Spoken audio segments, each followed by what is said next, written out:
ज्योति परम ब्रह्म दीप ज्योति जनार्दन दीपो हरतु मे पापम दीप ज्योति नमोस्तुते। ये दीप ही उस शाश्वत भक्ति के संकल्प का चिन्ह है जिसके प्रकाश से ही ये कार्य दिव्यता की तरफ बढ़ रहा है। बाबा जी के संकल्प को ये दिया चिराग की तरह जलाता रहे और हम सब लोग इस अज्ञानता को दूर करके एक गुरु मंत्र के साथ इस कार्यक्रम की शुरुआत करेंगे। अज्ञानतिमिरान्धस्य ज्ञानञ्जनशलाकया चक्षुरुन्मीलितं येन तस्मै श्री गुरवे नमः। ये गुरु की दृष्टि का कार्यक्रम है। ये संकल्प गुरु की कृपा का है और गुरु वंदना के साथ ही इस कार्यक्रम की शुरुआत होनी चाहिए। इसलिए गुरु ब्रह्मा गुरु विष्णु गुरुदेव महेश्वरः गुरु साक्षात परम ब्रह्म तस्मै श्री गुरुवे नमः। ये गुरु ही ब्रह्मा विष्णु महेश है, यही सृजन करते हैं, यही पालन करते हैं और यही बुरी शक्तियों का संहार करते हैं जिससे हम आगे इस दीपक को आगे बढ़ा सके। आज हमारे बीच में जो अतिथिगण सम्मानित गण छात्र छात्राएं संतगण सब आशीर्वाद दे रहे हैं, ये गुरु कृपा से यहाँ बुलाए गए हैं। मैं संचालन के लिए ऋषभ जी को अनुरोध करूंगा कि इस कार्यक्रम की भूमिका को आगे बढ़ाएं। धन्यवाद। सौरभ पांडे जी आज हमारे बीच डॉक्टर रमाशंकर शुक्ला जी भी हैं। आप बाबा जी के 20 वर्ष से बाबा जी के शिष्य रहे हैं और मेरा मानना है कि बाबा जी जिसको चाहते हैं अपने पास बुला लेते हैं। आज इतने जाम होने के बावजूद शुक्ला जी यहाँ पर उपस्थित हो पाए हैं। मैं शुक्ला जी से भी अनुरोध करूंगा कि शुक्ला जी आप मंच पर आए और बाबा जी के समीप बैठे और इसी के साथ मैं सौरभ पांडे जी से अनुरोध करूंगा कि माल्यार्पण कर हमारे मुख्य अतिथि महोदय डॉक्टर राम प्यारे जी का स्वागत एवं अभिनंदन करें। आप लोग प्रतीक्षा कर रहे हैं। आशा देवी शुक्ला पूरा के रहने वाले आप पूरे बच्चे से आए हमारी आपकी प्रतीक्षा कर रहे हैं।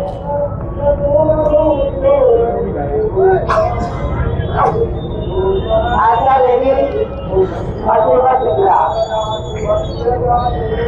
पूरा के रहने वाली आप कितने कुछ पढ़ने से बुरे बच्चे से पापा का उत्तर कर दिया है। यहाँ मनीष आपकी प्रतीक्षा कर रहे हैं।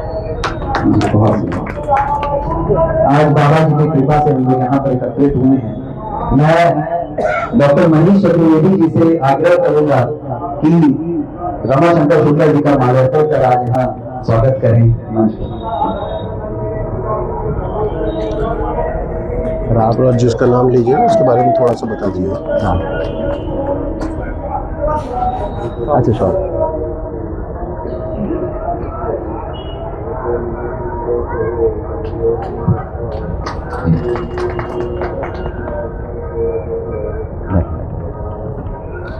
Doctor Ramashankar Shukla ji higher education directorate से रिटायर्ड हैं और बाबा जी से 20 मैं अपने स्मृति से बता रहा हूँ। मैं तो 30 वर्ष का हूँ।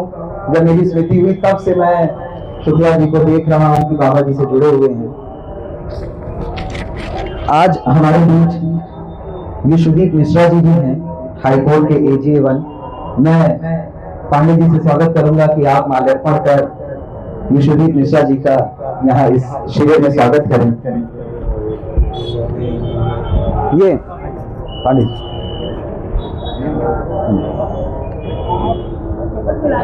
ऊपर आ जाइए, ऊपर बुला लीजिए, ऊपर बुला लीजिए, ऊपर आ जाइए।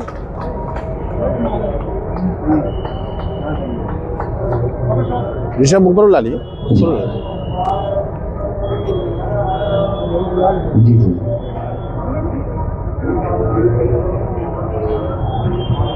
सर आपका माइक शायद हो रहा है। विश्वदीप मिश्रा जी मैं आपसे भी अनुरोध करूंगा कि आइए आप मंच पर आसीन हों। श्री विश्वदीप मिश्रा जी। इसी के साथ हम कार्यक्रम को आगे बढ़ाएंगे।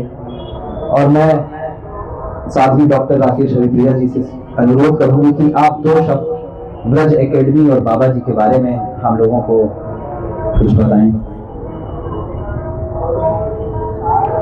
अज्ञानतिमिरान्धस्य ज्ञानाञ्जनशलाकया चक्षुरुन्मीलितं येन तस्मै श्री गुरुवे नमः। नहीं कोई आप बस यहाँ पे आश्रित रहिए। श्री श्रीपाद बाबा जी महाराज जो चेतना और मानव के समग्र विकास, भारतीय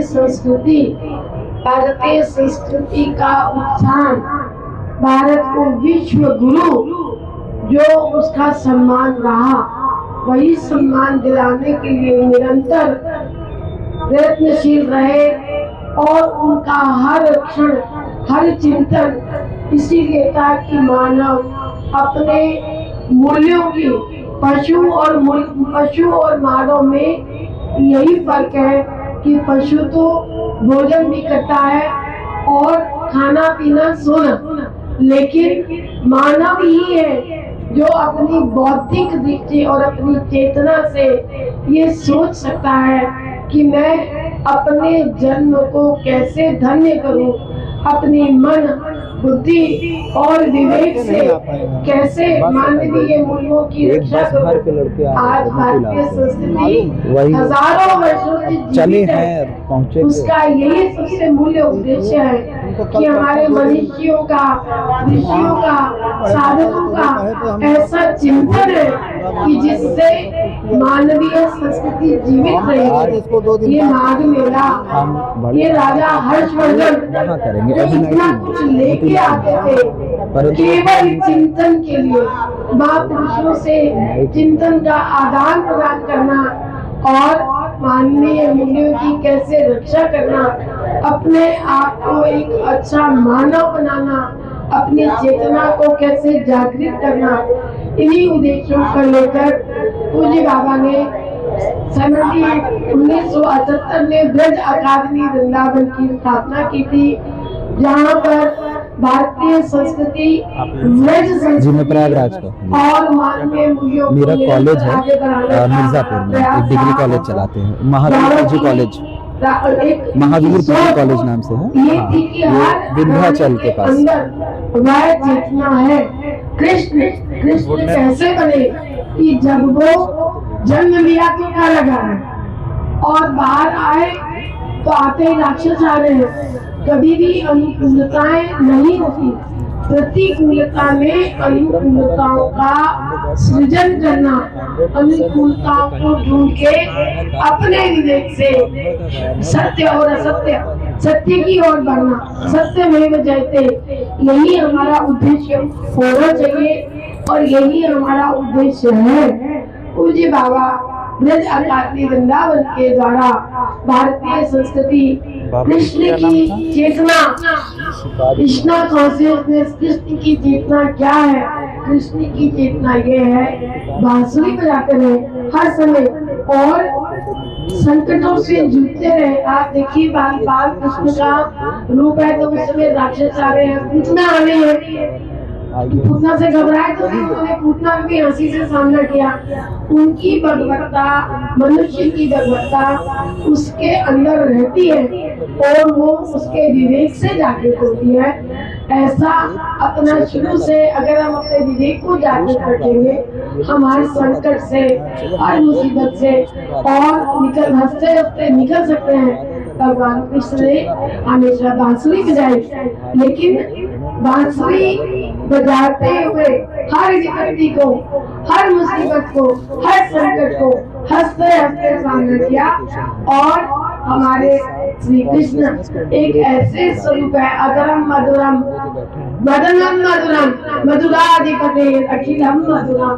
हम मानव इसी ओर बढ़े और अपनी चेतना को जागृत करते हुए समस्त प्रकार से संघर्षों को सामना करते हुए हम आगे बढ़े, यही हमारा उद्देश्य है। हमारे मनीष चतुर्वेदी उस संकल्प के विषय में थोड़ा बात बताएंगे। बहुत बहुत धन्यवाद। दादी जी आशीर्वाद इसी तरह बना है। डॉक्टर मनीष चतुर्वेदी, अब आप अपने कुछ बाबा जी के साथ हुए अनुभवों, बाबा जी के विचार पे कुछ प्रकाश डालेंगे। डॉक्टर मनीष चतुर्वेदी जी। बाबा जी को स्वागत प्रणाम और मंच पे उपस्थित मुख्य अतिथि और हमारे अतिथि और बैठे हुए श्रोताओं को मैं आज की संगोष्ठी और बाबा जी के बारे में कुछ प्रकाश डालूंगा। न मेरी औकात है और न मैं इस लायक हूँ कि ब्रज एकेडमी संस्था के बारे में मैं आपको अवगत करा सकूं, लेकिन दो तीन चीजें हैं जो मैंने पिछले 30-35 साल से अनुभव किया है। मैं जब नाबालिग था, 16-17 साल की अवस्था से अपने पिताजी को लेकर के यहाँ स्कूटर से आता था और बाहर ही बैठा रहता था। आज मैं बैठे बैठे इस मंच पे ये अनुभूति कर रहा था कि ये बाबा जी का ही आशीर्वाद है कि जो मैं दरी पे बैठे बैठे आज इनके मंच पर आसीन हुआ हूँ। तो मैं विगत 35 वर्षों से अपने पिताजी के साथ आता रहा हूँ।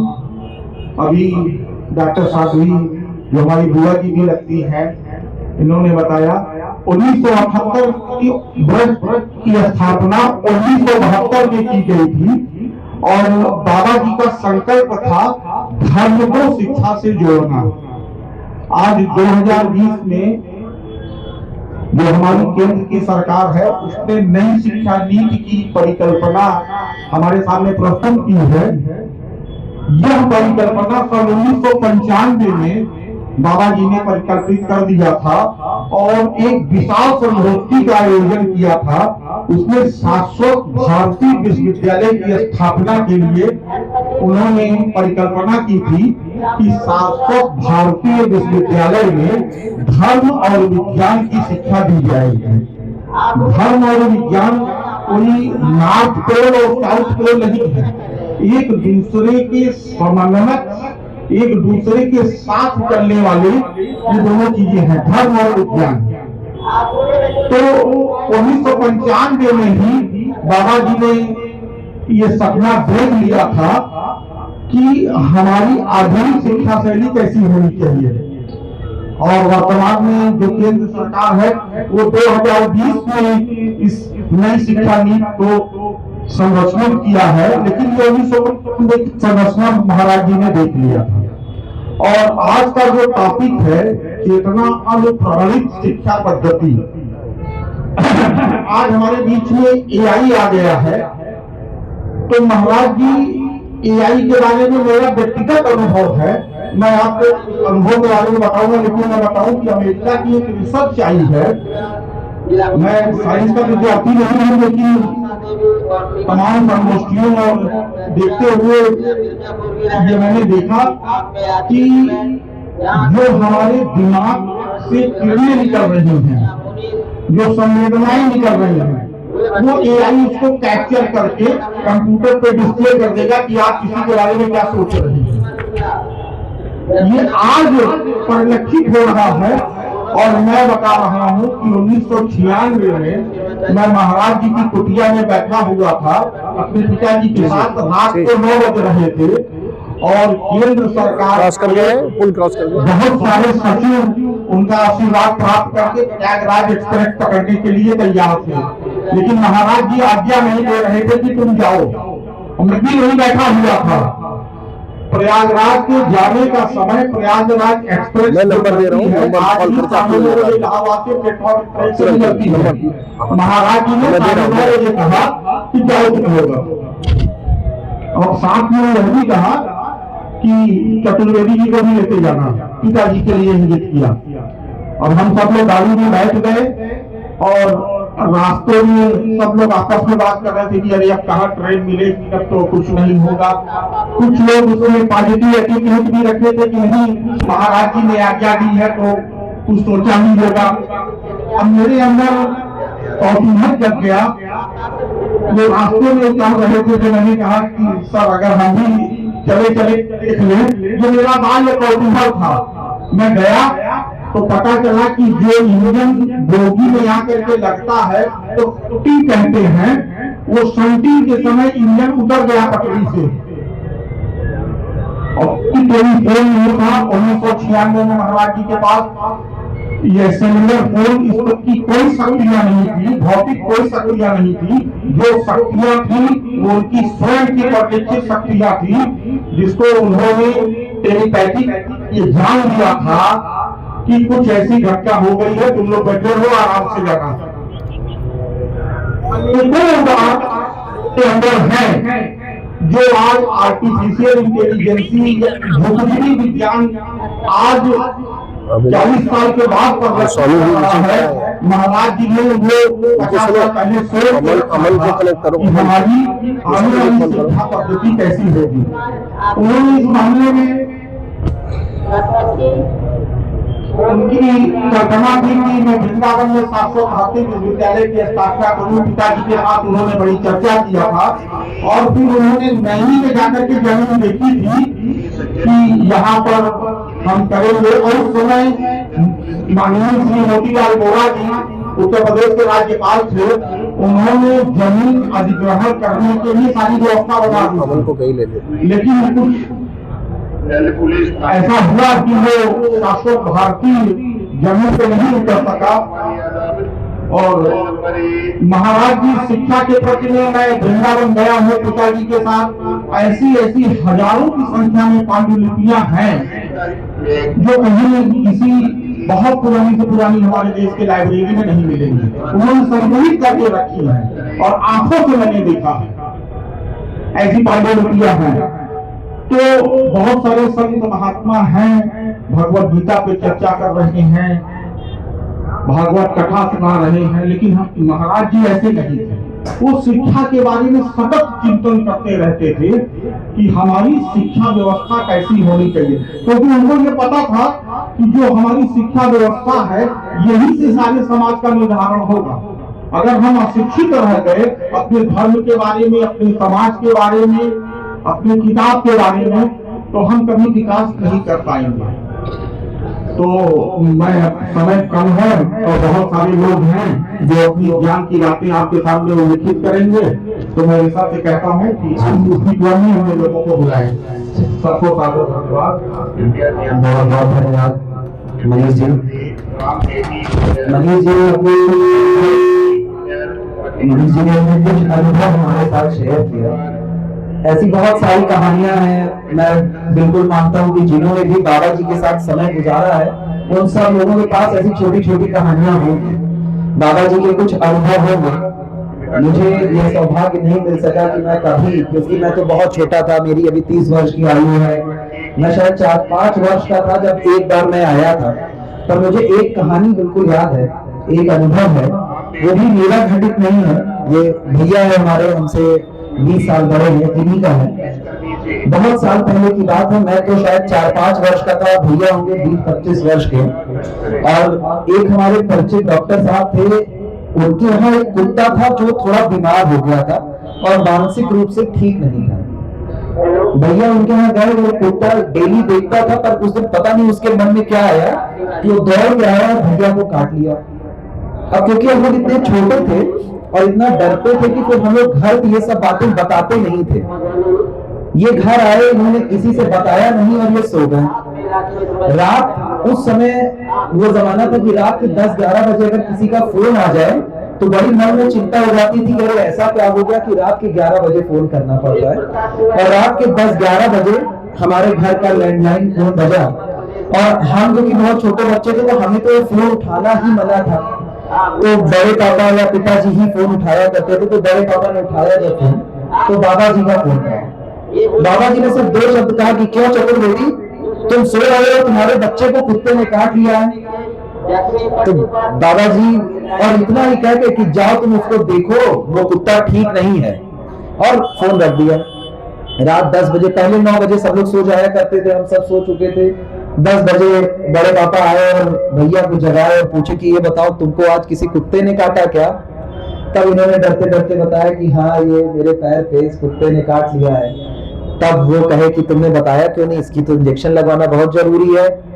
फिर उसके बाद जो है अगले दिन सवेरे सुई लगाई गई। पर आज तक हम लोगों को नहीं पता कि आखिर बाबा जी को कैसे ये चीजें पता रहती थी, उनका क्या वो था हम लोग, हमारा दिमाग बहुत ही लिमिटेड माइंडसेट का है, जो इतनी ऊपर तक सोच नहीं सकते। इसी के साथ मैं डॉक्टर राजीव श्रीवास्तव जी से अनुरोध करूंगा कि आज के इस कार्यक्रम चेतना अनुप्राणित शिक्षा पद्धति पे कुछ प्रकाश डालें और कुछ बताएं।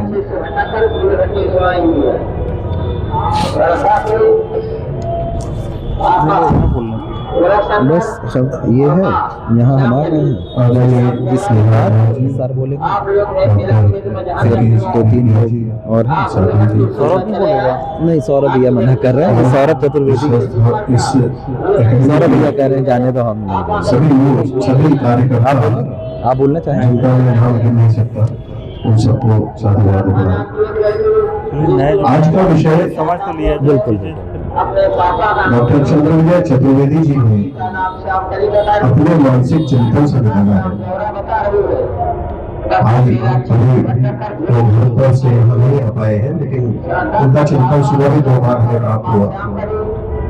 इतने चिंतनशील व्यक्ति है कि बाबा के सारी प्रक्रियाओं योजनाओं का क्रियान्वयन कैसे होगा, इसको वो दिन भर सोचते रहते हैं। आज भी तो जो विषय है, क्योंकि इसके बारे में हमें थोड़ा बोलना है, ये विषय आया कहाँ से। जब हम किसी बड़े संकल्प की सिद्धि की संकल्पना अपने दिमाग में रचते हैं तो बाबा मिलते हैं। बाबा रहते हैं, बाबा फिर बाबा परम पिता तक बाबा एक ही है, क्योंकि कभी ब्रह्मा विष्णु शिव महेश कभी बन जाता है। और हम सबकी जो आयु है वो 30, 25, 35, 5 नहीं है, ये भौतिक आयु है। आध्यात्मिक आयु कुछ और होती है, जिससे ये चेतना समझ में आ सकती है। एक तो हमें ये समझना है कि ये चेतना अनुप्राणित शिक्षा पद्धति क्या है। विश्वविद्यालय की परिकल्पना, मतलब विश्व ही विद्यालय है, पहले तो ये जानना है। अब AI भी जानना है। इसका मतलब पहले हमें थोड़ा सा श्रीमद् भागवत में आना पड़ेगा कि ये विश्व की परिकल्पना ब्रज एकेडमी से बाबा के शाश्वत संकल्प से कैसे जुड़ी है। इसके लिए हम बाबा के चरणों में नमन करते हुए उन्हीं की कृपा से एक भागवत मंत्र बोलने जा रहे हैं, जिससे इसको हम चेतना और विज्ञान को जोड़ेंगे। खम वायु अग्नि सलिलम मरीचा ज्योतिषीम सत्वानि दिशोदमहीम सरित समुद्राय शहरे शरीरम यत किंच भूतम प्रणमेद रम्य। ये जो पृथ्वी और ब्रह्मांड है, जिसमें अभी हम इस मेले की जो करंट व्यवस्था है इसको देख रहे हैं, ये उस समय भी परिकल्पित थी जब प्रयागराज में सिर्फ अक्षयवट, यमुना जी, गंगा जी थी, लोग नहीं थे। संकल्प एक ही था, कल्पवास। और कल्पवास में क्या होता था कि जितने भी जीवन की प्रक्रियाएं हैं वो शिक्षा से जोड़ के ही अपने पुत्र पौत्रों को शिक्षा देता हुआ आदमी संस्कार बनाता था, और व्यापार शिक्षा में नहीं था। तो चेतना अपने आप में उस प्राण तत्व को प्राप्त करके आगे बढ़ती थी कि हमें देना है, और जब देना है तो कार्य बड़ा होना है, लेना है तो कार्य छोटा होना है। तो इसका मतलब कि जो बाबा जी थे, इन्होंने अभी सब उनके साथ जुड़े हुए उनके जो पूर्वज थे, उनके बच्चे बोल रहे हैं, आगे इनके बच्चे बोलेंगे, यही बोलेंगे, लेकिन शिक्षा प्राप्त कैसे करेंगे। प्राप्त तो आज हम राष्ट्रीय प्रौद्योगिकी संस्थान मोतीलाल इंजीनियरिंग कॉलेज के 35 लोगों को सुबह बस में भर रहे थे कि किसी तरह यहाँ पहुंच जाए, और 9 बजे से 10 बजे तक स्ट्रगल करके भर दिया, लेकिन अभी बस यहाँ नहीं पहुंची। इसका मतलब शिक्षा प्राप्त करने के लिए पहले चलेंगे कैसे। फिर AI उसको ऐसे ही फंसा चुका है कि ये पेरेंट्स जो आज बच्चों को बड़ा कर रहे हैं, इस चेतना अनुप्राणित शिक्षा पद्धति को अभी समझ ही नहीं पाएंगे, तब तक वो क्या हो जाएगा, आगे की भीड़ में आ जाएंगे। इसलिए हमें पहले क्या समझना है कि इस उद्देश्य की शिक्षा प्रणाली को अपने जीवन में कैसे लगाएं। इसके नीचे का एक टॉपिक है जो चतुर्वेदी जी के परिवार में ही अगली जनरेशन के कंपटीशन में उनके कमरे में रिकॉर्ड कर लिया गया। मैं भी बड़ा खुश हुआ कि अरे ये तो विषय की बात हो रही है, विषय को बनाने में भी चर्चा हो रही है। आप भी वहां थे साथ में, और चर्चा से निकल के जब आया तो उसने मोहर लगाई, किसने? जो बाबा के एकदम साथ था, कि अच्छा 2012 और 16 में तो हमको फोटो स्टेट मिलता था तो मैं पढ़ता था और प्रोफेसर भी नहीं हो पाया था। मैं समझ रहा था कि अच्छा परिकल्पना तो बहुत बड़ी है। मेरे भी समझ में आते आते आते 10 वर्ष और लगे। अभी क्या हो रहा है, अभी वो बात समझ में आई कि अच्छा 60 की उम्र में तुमको समझ में आएगा कि तुम देने की बात को सोचोगे, नहीं तो लेते रहोगे। तो देना क्या है? शिक्षा देना है। किसको देना है? पहले अपने को देना है, और जब अपने को देना है तो आचरण में शिक्षा आएगी तो बच्चा रिसीव करेगा। अभी हम कह रहे हैं शिक्षा देना है, कैसे देंगे? जिसके पास जो होगा वही दे पाएगा। तो बाबा के पास क्या था? बाबा के पास एक उच्च उद्देश्य था कि 500 साल बाद पूरा भी होगा तो शिक्षा तो इसी अनुप्राणित पद्धति से चलेगी, और आध्यात्मिक मूल्यों को जोड़ना पड़ेगा। किससे? एआई एवं आध्यात्मिक मूल्यों का संयोजन। आध्यात्मिक मूल्य क्या है? आध्यात्मिक मूल्य 3 मुख्य है, जो पहले निःशुल्क थे। और निःशुल्क थे क्या? सूर्य निःशुल्क था, पृथ्वी निःशुल्क थी, वायु निःशुल्क थी, पंच तत्व निःशुल्क था, और शिक्षा उसी जागरण से ब्रह्म मुहूर्त में सूर्य की होती थी। और सूर्य जागरण के समय में एक संकल्प होता था, मां गायत्री की साधना होती थी, मंत्र होता था, और शिक्षा सुबह शुरू हो जाती थी। अभी आज के परिप्रेक्ष्य में हम हॉस्टल में 11 बजे का क्लास रखते हैं तो जल्दी हो जाता है कि आप 12 के बाद रखिए। अब तो बात शुरू होने लगी है कि रात्रि विश्वविद्यालय खोलिए। क्यों खोलिए? क्योंकि चेतना अनुप्राणित शिक्षा व्यवसायिक बुद्धि की तरफ बढ़ती जा रही है। चेतना जल्दी पाना चाहती है। चेतना 35 साल में ही वो ऐसे खड़ा कर देना चाहती है जो 100 वर्ष में कोई नहीं खड़ा करने की इच्छा रखता था। इसलिए चेतना और विज्ञान को समझने के लिए फिर एक मंत्र जानना जरूरी है। आपने आशीर्वाद दिया एक मंत्र से, अज्ञानतिमिरान्धस्य ज्ञानांजनशलाकया चक्षुरुन्मीलितं येन तस्मै श्री गुरुवे नमः। इसका मतलब शिक्षा, गुरु शिक्षा प्रणाली से ही चल रही थी। आज हमें गुरु का मतलब पहले तो यही पता नहीं है। आत्मा वो गुरु है जो तुरंत निष्कर्ष निकाल के बता देती है कि शिक्षा में आप मूल्य लगा के शिक्षा दे रहे हैं या अवमूल्यन हो रहा है, ये तुरंत पता चल जाता है। टीचर इतने लोग यहाँ उपलब्ध है, सब इस बात को मान रहे हैं कि क्लास में हम गए, हमें पता चल गया कि हमने आज अच्छा पढ़ाया, और अच्छा पढ़ा के जब आए तो हमें जो आत्म खुशी हुई, आत्म संतोष हुआ, वो उसका रिटर्न था। क्योंकि जो शिक्षा बनी थी वो इसीलिए बनी थी कि हमें अपने जीवन में परिवर्तन, आचरण में परिवर्तन करते करते, ऊपर बढ़ते बढ़ते, अपने मैसेज से, रामचरितमानस से, श्रीमद् भागवत से, भगवत गीता से नीचे के छात्रों को आज भी वेद मंत्रों से विश्वविद्यालय